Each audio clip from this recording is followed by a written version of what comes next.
This is our first ever Drew Pearson Live Cowboys Draft Special. We got our great panel. We appreciate you all being here. There's Doc, there's Brady, there's Matt and Larry, and we're breaking down the Cowboys draft. And we left off, we were talking about running backs, you know, and everybody's kind of a little surprised. You mentioned Jay Ajayi being there, and the Cowboys are interested in that. But were you surprised that they didn't draft a running back at all?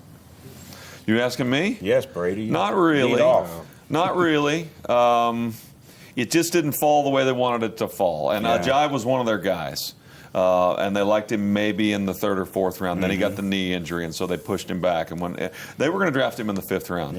But overall, I think they're still stuck on Adrian Peterson, Drew. I really do. I think, and it's going to be really hard to get him. But they're out of the conversation a little bit since the draft started. They're going to do everything they can do to get Adrian Peterson. Jerry, this is his year, this year and next. But it will cost them a first plus some more.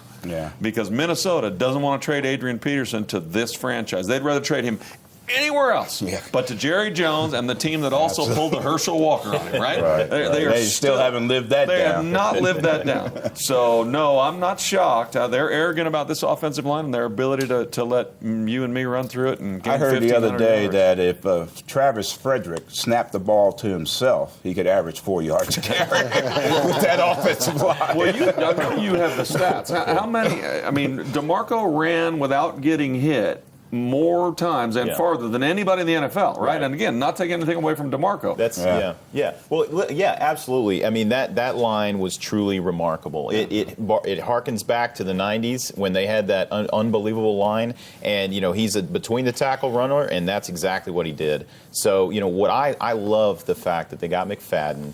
And I realize there's some potential there for injury, I understand. But look, at the end of the day, McFadden has never had a very good offensive line to run behind, certainly not one of this caliber. So I'm excited to see what he does with this line. I'm really stoked. I think Lance Dunbar, too. Lance Dunbar is a guy that I think he does great things. When he has that ball and he can get out in space, he does some great things. He looks to me like he's going to fumble every time. Every time he's got the ball, I think he's going to fumble. Let me ask the specialist. What do you think of Lance Dunbar? You're still... I think he came on strong. He showed flashes of greatness last year. Again, running behind a great offensive line. So, what will he do if he has to work for some yards? I think you think the Cowboys were okay with not drafting anybody? You think they're okay with what they have there?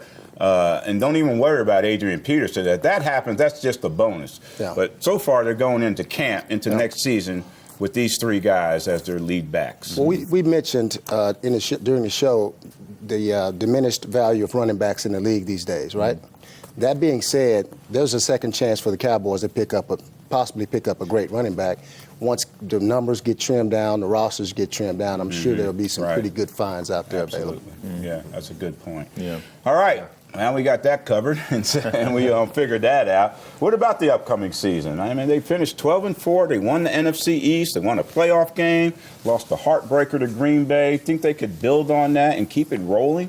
This is their window. This is their opportunity. They got to take advantage of it. Doc, what do you think? Well, I mean, I kind of expect a lot of what we saw last year. I kind of expect a lot of the same things we saw. I think they're going to come out strong with the running game. I think they're going to pass when they need to and not have to rely on Romo as much as they did in the past. Not ask him to basically carry the team. The question is who is going to be the running back? I mean, is it going to be, can McFadden carry it? Can McFadden carry the load? Like I said before, I'm excited to actually see him run with this offense and see what he could do. I mean, this guy was a top 10 pick when he was, back in the day when he was drafted. So I'm excited to see what he might be able to do. I think the defense, look, we kept the defense off the field. We kept the defense fresh last year, but, we know a lot of the stuff that went on was done with smoke and mirrors. Some guys played above their expectations and any level. Can you expect that to happen again? I don't think so, but I think with the additions that we've made, the depth that we have, if we can I would love to see Sean Lee play a full season. So would he. and coming Yeah. back healthy. Yeah. So. Yeah. Brady, what do you think about this season coming up? It's going to be really interesting. I'm thrilled to be a media guy right now because I love a team that thinks it's good. Romo said very quietly as he left the stage the other night, we're going to the Super Bowl. I don't have any problem with that. I don't have any problem with that. At some point, and you know this way better than I do, and so do you, when you are good, take on the responsibility of being good. There's nothing wrong with saying we're good. We're going to win games. I tell you what, That Seattle confidence. comes to every Yes. game telling the other team they're going to win the game. Yes. And I don't have any problem with that. There is also some risk here. The Hardy thing's a risk.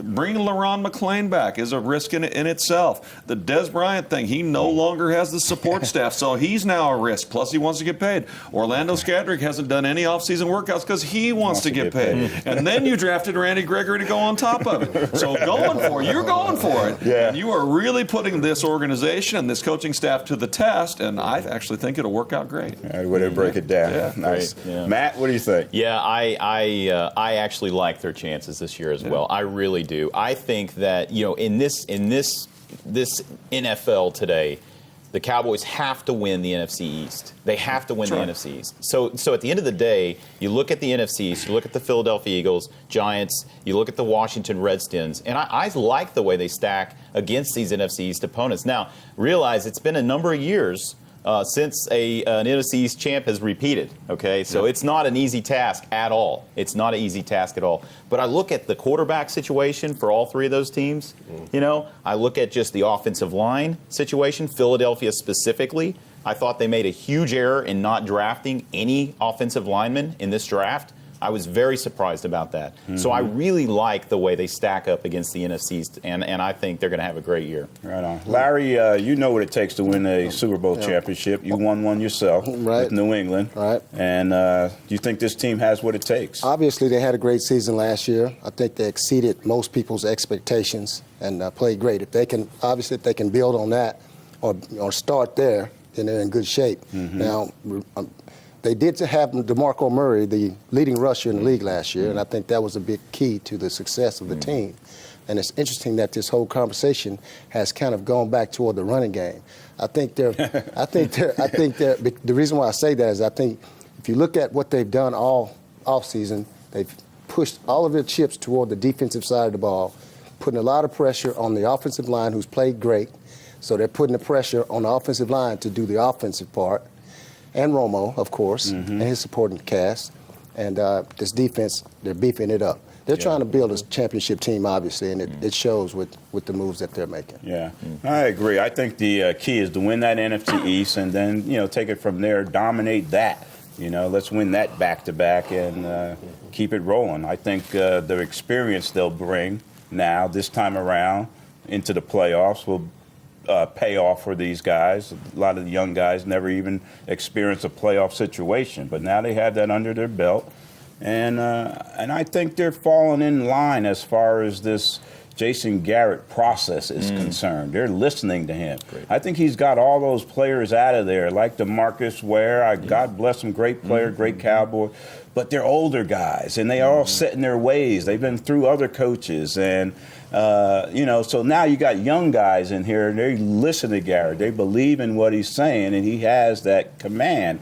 And Jerry's given him enough rope to let these players know that he's the one. You don't say no to me, then go to Jerry and try to work something else out. They know that buck stops with Jason Garrett, and I think that makes a big difference with this football team. One quick point. You talked about the running back situation, and Jerry saying, really anybody can run behind this offensive line. I almost wonder if they truly believe that, because they didn't sign any undrafted free agents. They're not bringing any undrafted free agents in as far as running backs are concerned, but they're bringing in 5 wide receivers.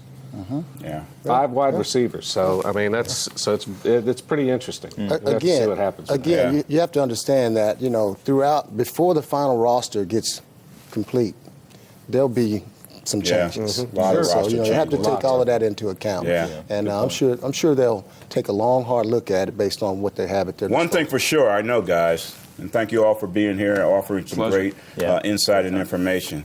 one thing for sure, we're still in this no football hangover. We want some football, man. Let's get it on. All right. Hey, Drew, do you mind if I let them know? If you're watching us on Saturday, as soon as this show's over, Everson and I, DFW Sports Beat Next, doing our own version of breaking down this entire draft. So just stay right here on KTXD, please, and watch us Saturday morning. Right here. Yeah. Thanks for having me, Channel 14, mate. Larry Centers, Matt Thornton, Brady Tinker, and the great Doc, we thank you all for being here. This concludes our first ever Drew Pearson Live Cowboys Draft Special. I'd like to thank you all again for being here. Also, a big thanks to Greg Johnson from Night of the Superstars. Don't forget to visit nightofthesuperstars.org to find out how you can help. Also, Brady's show, DFW Sports Beat, is coming up in just a few minutes, so don't go anywhere. And we'll see you next week for another edition of Drew Pearson Live right here on Channel 47. Everybody give me a hug. Ready? 1, 2, 3. Hug. All right. We out.